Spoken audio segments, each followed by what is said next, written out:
Your fears and bad habits can prevent you from living your best life, but they can also show you how to get there. The path will be tough, like climbing a mountain. You'll have to sit with your discomfort and be honest about your actions. Change is never easy, but you can transform your negative patterns and reinvent yourself as the person you were meant to be. In this summary to Brianna Wiest's The Mountain is You, you'll discover the many ways habits and worries can hold you back, and in doing so, you'll find that there are also many ways you can learn from these negative behaviors and use that knowledge to point you in a positive direction. While you're listening, you may find a familiar trait or feeling from your own life. Good. It's all part of the process when you finally get honest and face your most challenging obstacle, yourself. That's what the mountain symbolizes, the inner struggles that are holding you back. Wiest provides multiple routes over that mountain, explaining where they start and end, warning of their various twists, and describing the scenery along the way. This summary won't go down all of those paths, but it will show you how to start climbing that mountain and change your life in the process.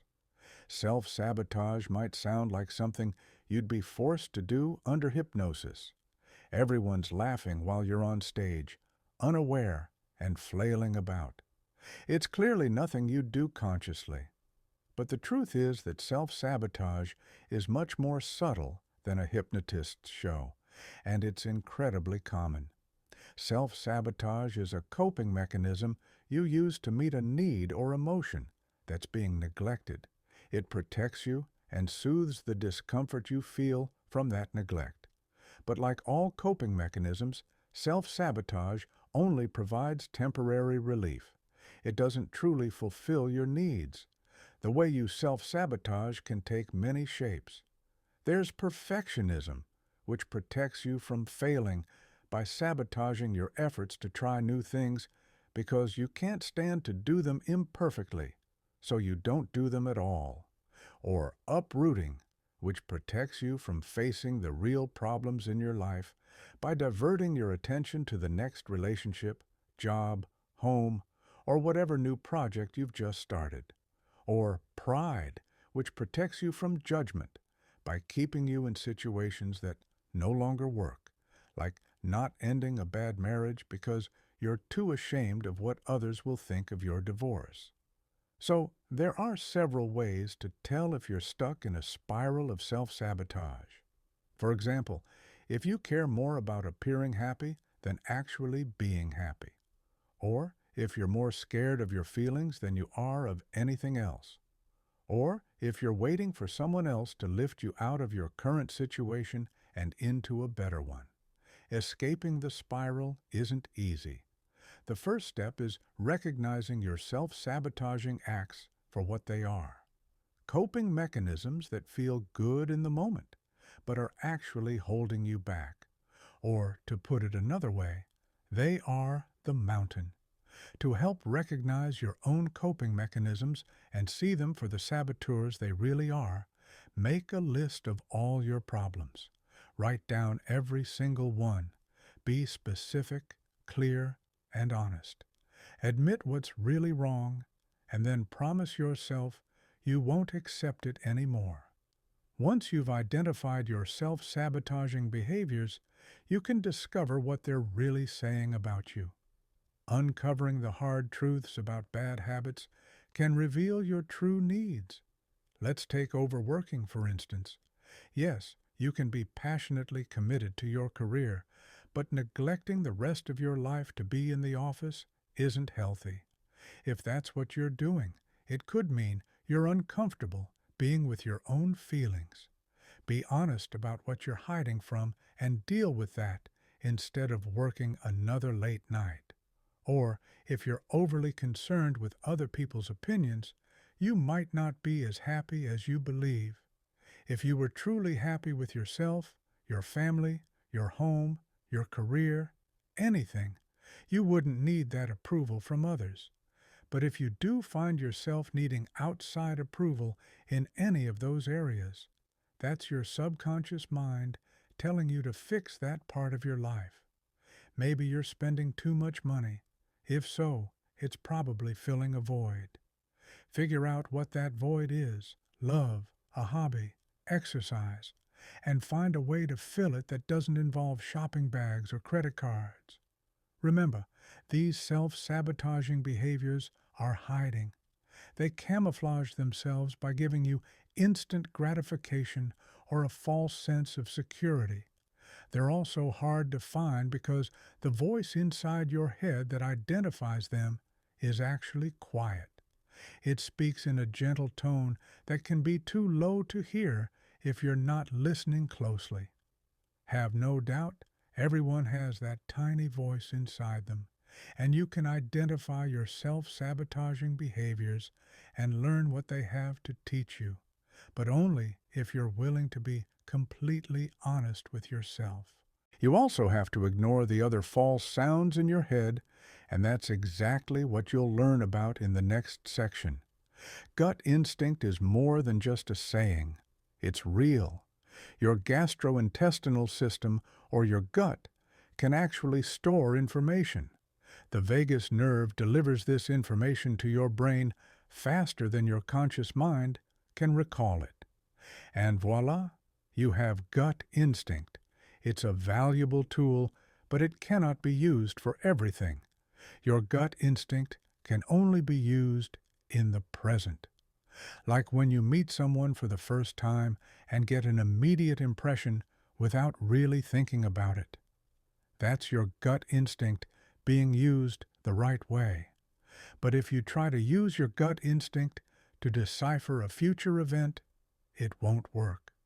You'll only be projecting your assumptions about that event and what might or might not happen. Your gut could have something to say about it, but that instinct won't be based on reality. It'll be based on the maybes and biases of your assumptions. You should approach your feelings in a similar way. Yes, they can provide you with helpful insights, but they can also show you a false reality. Everyone's been there. That place where your mood distorts everything around you. Feelings don't lead you to the right way to act.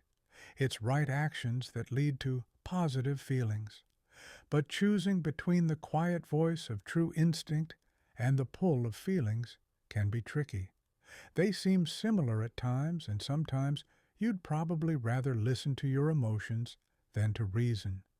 When in doubt, there are some clues to help you differentiate. Listen to the voice that's calm, not the one that's fearful. Listen to the voice that's solving problems, not the one creating them. And listen to the voice that's loving, not the one that sounds scared. Now that you have the tools, the trick is using them in real time. You know your feelings can distort reality, but can you remember that and put it into practice in a moment of anger? You know your gut can't predict the future, but can you tell yourself that when you're full of anxiety?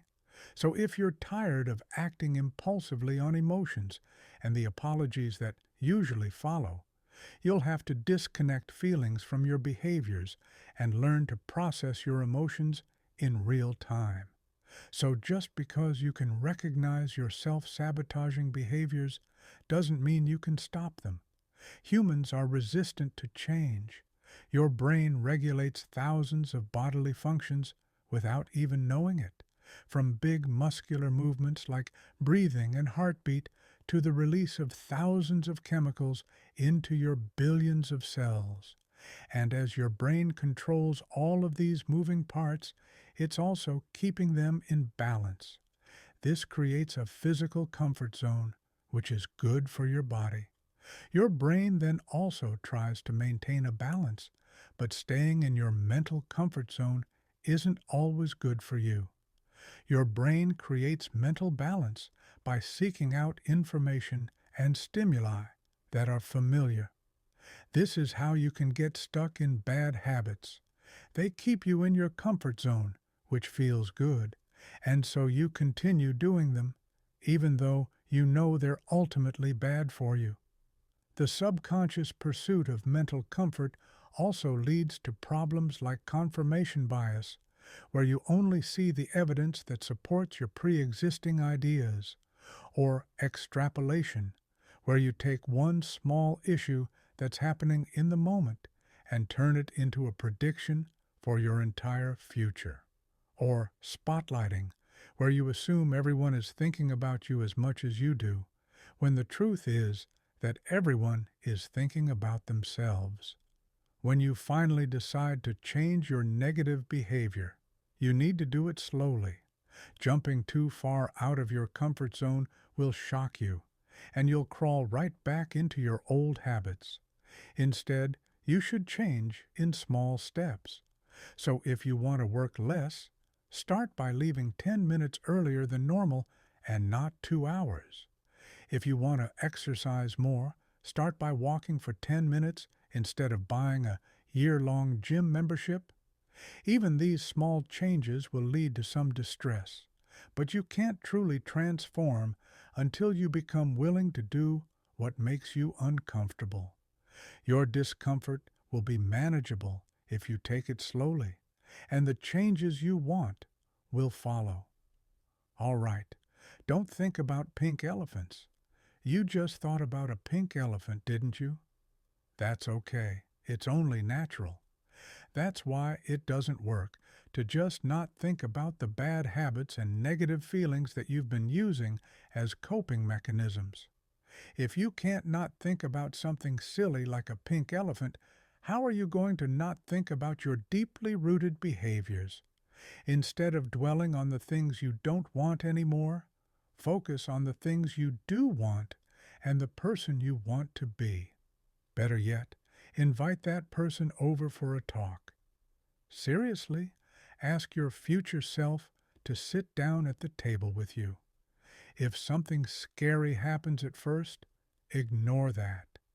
It's just your fear. After you're both seated comfortably, take note of what your future self looks like. Notice what they're wearing, their body language, their mannerisms. If you're going to become this person, you should know exactly what you're aiming for. Next, ask them for guidance. Their message should be thoughtful and kind, even if they're telling you to do something difficult, like leaving a job or a relationship. Finally, picture them giving you exactly what you want in physical form, like keys to a new house, a wedding ring, or a password to a bank account. You can also think about this as becoming the best version of yourself. You already operate with multiple selves. The person you are with your friends is different from the person you are with your family, and that person is different from the one you are at work. And here's how to find the best version of yourself. Start by asking what your best self would do right now. This doesn't mean imagining yourself with everything you've ever wanted or describing the person's ideal day or vacation. It means, what would your best self do in your current situation? What steps would they take if they were really in your shoes? To find your best self, you'll also need to admit your weaknesses and outsource what you don't do well. You'll have to be willing to be disliked because there's always someone out there who will judge. And you'll have to plan and act with purpose because haphazard efforts lead to haphazard results. Nice job. You have made it.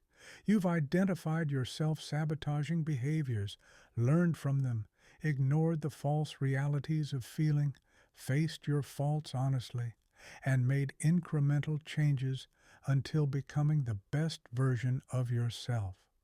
You have climbed the mountain. It should all be easy going from here, right? Well, not so much. Life doesn't suddenly become easy for successful people. They don't stop having needs. They don't stop having emotions that can distort reality. But they do know how to satisfy their needs in healthy ways. They know how to sit with their emotions, how to feel them without reacting impulsively, and how to interpret their messages.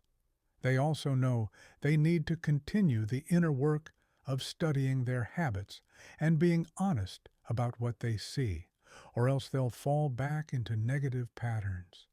In addition to that inner work, there are other ways to help yourself get the most out of life. For instance, take the time to enjoy the little things that happen every day, like your first cup of coffee in the morning, or cultivate positive relationships since you take on the traits of the people you spend the most time with.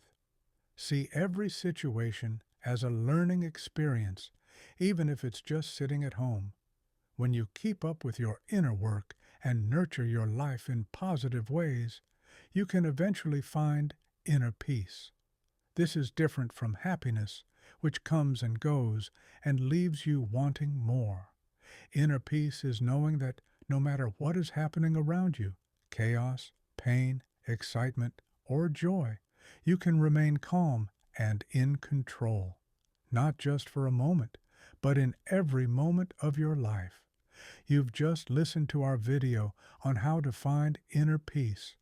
If you want to learn more about inner peace, check out our video on inner peace. You've just listened to our summary to The Mountain Is You by Brianna Wiest. The key message here is that you're your own worst enemy and your greatest teacher. You sabotage yourself with behaviors meant to satisfy your unmet needs, but those behaviors also hold the key to reaching your fullest potential if you can learn from their messages. They're deceptive and can take many shapes, so look carefully. These self-sabotaging behaviors that block your way are your own personal mountain. Climbing that mountain and changing your pattern of behavior takes hard, honest work. The going will be slow, and the footing can get treacherous. It won't be comfortable, but it will help change your life. That's it for this summary. Thank you so much for listening. See you in the next summary.